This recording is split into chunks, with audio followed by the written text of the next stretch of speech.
ప్రజలందరి ఆశీర్వాదాలతో ప్రజలందరి మన్ననలతో ముఖ్యమంత్రిగా పదవి బాధ్యతలు స్వీకరించిన తర్వాత ఏదైతే ప్రజలు ఆశించి ఆయన ముఖ్యమంత్రిని చేశారో ప్రజల నమ్మకాన్ని ఏమాత్రం వమ్ము చేయకుండా ప్రజలు ఆశించిన దానికన్నా ఎక్కువగా వారికి మేలు చేస్తూ ఒక పక్క సంక్షేమ కార్యక్రమాలు, ఒక పక్క అభివృద్ధి కార్యక్రమాలు రెండింటినీ కూడా రెండు కళ్ళుగా భావించి ఇంకొక పక్క జగన్మోహన్ రెడ్డి గారు ముఖ్యమంత్రిగా పదవి బాధ్యతలు స్వీకరించిన సమయంలో రాష్ట్ర ఆర్థిక వ్యవస్థ అంతా కూడా గత ముఖ్యమంత్రి చంద్రబాబు నాయుడు గారు ఏ విధంగా తన అస్తవ్యస్త పరిపాలనతో ఆర్థిక వ్యవస్థను మొత్తం చిన్నాభిన్నం చేశాడో మనకందరికీ కూడా తెలుసు. అటువంటి తరుణంలో ఒక పక్క రాష్ట్ర ఆర్థిక వ్యవస్థను గాడిన పెట్టడం మాత్రమే కాకుండా అభివృద్ధి సంక్షేమ కార్యక్రమాలను రెండింటినీ కూడా సమానంగా రాష్ట్ర ప్రజలకు చేరువగా తీసుకువెళ్తూ ఇంకొక పక్క అదే సమయంలో ప్రపంచమంతా కూడా విలయతాండవం చేసినటువంటి కరోనాను కూడా ఎంతో సమర్థవంతంగా ఎదుర్కొంటూ దేశంలోనే అత్యధిక తక్కువగా ఉన్నటువంటి మరణాలు నమోదైనటువంటి రాష్ట్రం మన ఆంధ్రప్రదేశ్ రాష్ట్రంగా దేశంలోనే మిగిలినటువంటి రాష్ట్రాలకు అన్నిటికీ కూడా ఎంతో ఆదర్శవంతంగా కోవిడ్ని సమర్థవంతంగా ఎదుర్కొంటూ ఏ విధంగా ప్రజల మరణం పొందుతూ 5 సంవత్సరాల పాటు కూడా పరిపాలన చేశారు రాష్ట్ర ప్రజలందరూ కూడా చూశారు. మరొక మారు రానున్నటువంటి ఎన్నికల్లో మళ్ళీ తమ ముఖ్యమంత్రిగా జగన్మోహన్ రెడ్డి గారిని ఎన్నుకుంటేనే వైఎస్ఆర్ కాంగ్రెస్ పార్టీని అధికారంలోకి తీసుకువస్తేనే మళ్ళీ రాష్ట్రం సుభిక్షంగా ఉంటుంది, రాష్ట్ర ప్రజలందరూ కూడా క్షేమంగా ఉంటారు. ఎందుకంటే క్షేమంగా అనే మాట దేనికంటే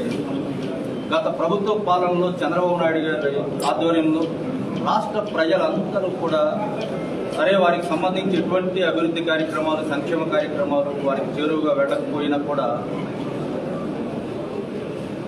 ప్రజలందరూ ఎన్ని కష్టాలు, ఎన్ని ఇబ్బందులు ఆనాడు ఉన్నటువంటి తెలుగుదేశం నాయకుల చేతులు ఏ విధంగా దోపిడీకి గురవుతూ, అవమానాలకు గురవుతూ ఏ విధంగా ప్రజలందరూ కూడా అనుక్షణం భయభ్రాంతులతో బ్రతికారో మనం అందరం కూడా చూసాం. ఈ రోజున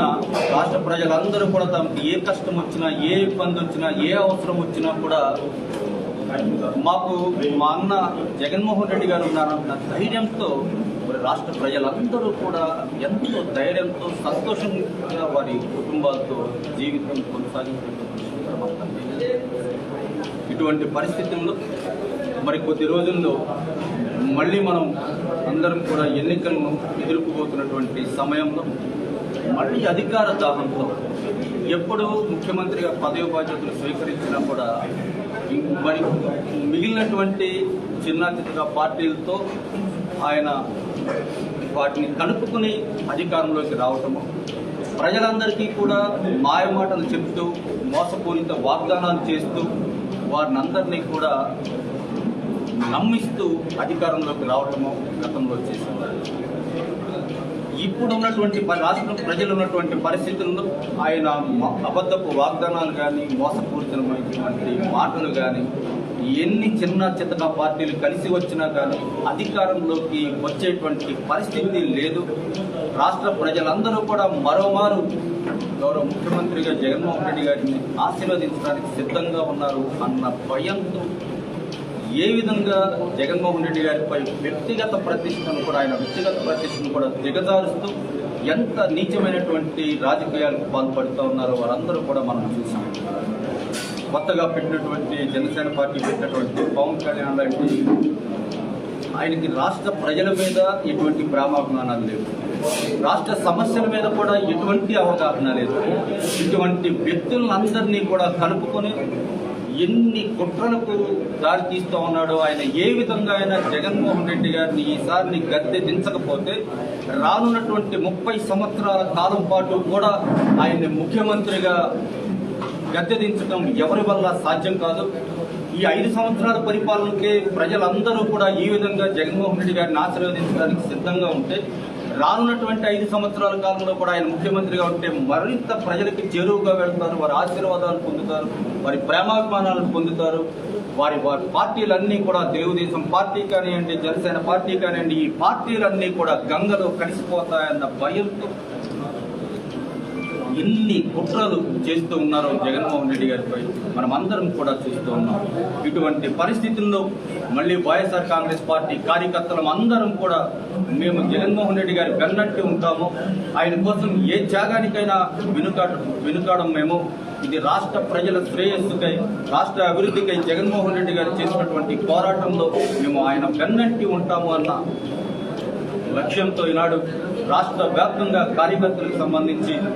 కార్యకర్తల సమావేశాలు ఏర్పాటు చేయడం జరుగుతూ ఉంది. ఈ కార్యక్రమంలో భాగంగానే ఈ నెల 27వ తారీఖున భీమిలి నియోజకవర్గంలో ఉత్తరాంధ్ర జిల్లాలకు సంబంధించి సన్నాహక సమావేశం, ఎన్నికలకు సంబంధించి, ఎన్నికల సమరానికి సంబంధించి వైఎస్ఆర్ కాంగ్రెస్ పార్టీ తరఫున సన్నాహక సమావేశం, కార్యకర్తల సమావేశం ఏర్పాటు చేయడం, దానికి స్వయంగా గౌరవ ముఖ్యమంత్రి జగన్మోహన్ రెడ్డి గారే ఆ కార్యక్రమానికి హాజరై కార్యకర్తలకు, వైఎస్ఆర్ కాంగ్రెస్ పార్టీ కార్యకర్తలకు, నాయకులకు కూడా దిశానిర్దేశం చేయబోతా ఉన్నారు. ఇటువంటి ముఖ్యమైనటువంటి కార్యక్రమం మన ఏలూరు జిల్లాలో కూడా ఏ విధంగా భీమిలిలో ఈ నెల 27వ తారీఖున అక్కడ కార్యక్రమం ఉత్తరాంధ్ర జిల్లాలకు సంబంధించి జరగబోతూ ఉందో అటువంటి కార్యక్రమం ఏలూరు జిల్లాలో కూడా ఉమ్మడి పశ్చిమ గోదావరి జిల్లా, ఉమ్మడి తూర్పు గోదావరి జిల్లా, కృష్ణా జిల్లాతో కలిపి 3 జిల్లాలకు సంబంధించి వైఎస్ఆర్ కాంగ్రెస్ పార్టీ నాయకులు, కార్యకర్తలకు సంబంధించి ఈ సన్నాహక సమావేశం ఈ నెల 30వ తారీఖున ఏలూరులో జరగబోతా ఉంది. దానికి సంబంధించి ఈరోజు ఆ కార్యక్రమానికి సంబంధించి ఏ విధంగా కార్యక్రమాన్ని ముందుకు తీసుకువెళ్ళాలి, కార్యకర్తలకు సంబంధించి ఏ విధంగా దిశానిర్దేశం చేయాలి, ఆ కార్యక్రమాన్ని విజయవంతం చేయడానికి అన్న ఆలోచనతో ఈనాడు ఈరోజు గౌరవ సమన్వయకర్త ఉభయ జిల్లా గోదావరి జిల్లాలకు సంబంధించిన సమన్వయకర్త గౌరవ పార్లమెంట్ సభ్యులు మిథున్ రెడ్డి గారు ఈ కార్యక్రమానికి హాజరై మన ఉభయ గోదావరి జిల్లా, ఈ గోదావరి జిల్లాలకు సంబంధించి, ఇంకా పశ్చిమ గోదావరి, ఏలూరు జిల్లాకు సంబంధించి శాసనసభ్యులు, గౌరవ శాసనమండలి సభ్యులు, పార్లమెంట్ సభ్యులు, అదేవిధంగా పార్లమెంట్ కోఆర్డినేటర్లు వీరందరితో కలిసి, ముఖ్య నాయకులు అందరితో కలిసి సమావేశం నిర్వహించి ఏలూరులో జరగబోయేటువంటి 30వ తారీఖున జరగబోయేటువంటి మధ్యాహ్నం 3 గంటల నుంచి 5 గంటల వరకు జరగబోయేటువంటి కార్యక్రమానికి సంబంధించి మాకందరికీ కూడా స్పష్టమైనటువంటి దిశానిర్దేశం చేయడం జరిగింది. ఈ ఉభయ గోదావరి జిల్లాల్లోనూ, కృష్ణా జిల్లాలో ఉన్నటువంటి కార్యకర్తలందరం కూడా ఆ కార్యక్రమాన్ని విజయవంతం చేయడానికి అందరం కూడా సిద్ధంగా ఉన్నాం. జగన్మోహన్ రెడ్డి గారు వెంట కోట్లాది మంది వైఎస్ఆర్ కాంగ్రెస్ పార్టీ కార్యకర్తలందరం కూడా వెన్నట్టి ఉంటామని ఆ కార్యక్రమంలో మేమందరం కూడా స్పష్టం చేయబోతాం. అదేవిధంగా ఎన్నికల సమరానికి సంబంధించి ఒక పక్క ప్రతిపక్ష పార్టీలు చేసినటువంటి కుట్రలను, అసత్య ప్రచారాలను ఇంకా బలంగా ఇప్పటివరకు ఎదుర్కొంటూనే ఉన్నాం. కార్యకర్తలందరి సహకారంతో ఇంకా బలంగా కుట్రలను ఎదుర్కొనడంతో పాటు ఈ 5 సంవత్సరాల పాటు ఏదైతే ప్రజల మన్ననలు పొందుతూ, ప్రజల ఆలోచనలకు, ఆశయాలకు అనుగుణంగా పరిపాలన గౌరవ ముఖ్యమంత్రి గారు జగన్మోహన్ రెడ్డి గారి పరిపాలన కొనసాగిందో అవన్నీ కూడా ప్రజలకు మరింతగా చేరువగా ఏ విధంగా తీసుకువెళ్లాలి అన్న విషయంపై కూడా గౌరవ ముఖ్యమంత్రి గారు స్పష్టమైనటువంటి దిశానిర్దేశం చేయబోతా ఉన్నారు. కాబట్టి మా ఉభయ గోదావరి జిల్లాలో, కృష్ణా జిల్లాలో ఉన్నటువంటి ప్రతి ఒక్క వైఎస్ఆర్ కాంగ్రెస్ పార్టీ కార్యకర్తలను కూడా ఈ సభను విజయవంతం చేయవలసినటువంటి అవసరాన్ని వారిని గుర్తించాలని వారందరికీ కూడా మనం చేస్తున్నాం.